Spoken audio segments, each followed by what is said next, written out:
Sexual assaults happen behind bars. It doesn't matter if it's the county jail, the state prison, the federal prison system. It happens at every single level.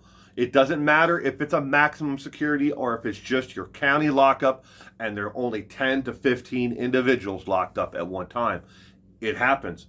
And there are actual federal laws and systems in place for a victim or somebody who witnesses an actual sexual assault happen for it to be reported.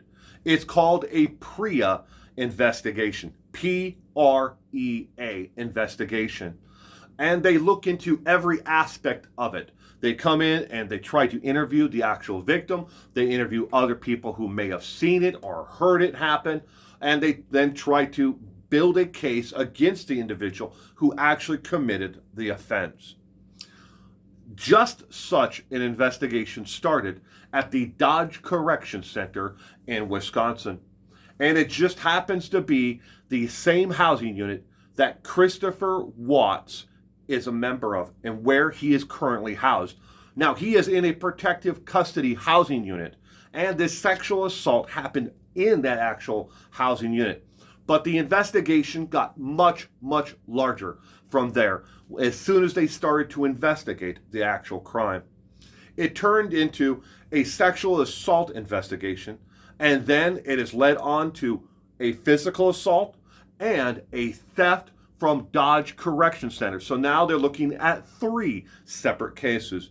But Christopher Watts' name is the most important part. His name turns up on the investigation report for the theft.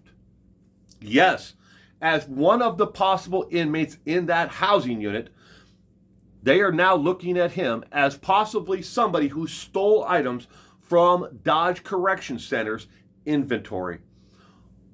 Did he do it? We don't know. What are the items found in his actual cell? We don't know. It's early in the investigation. It has not only been 2 weeks since the investigation opened, but his name turns up on the investigation report. He could be the assault victim.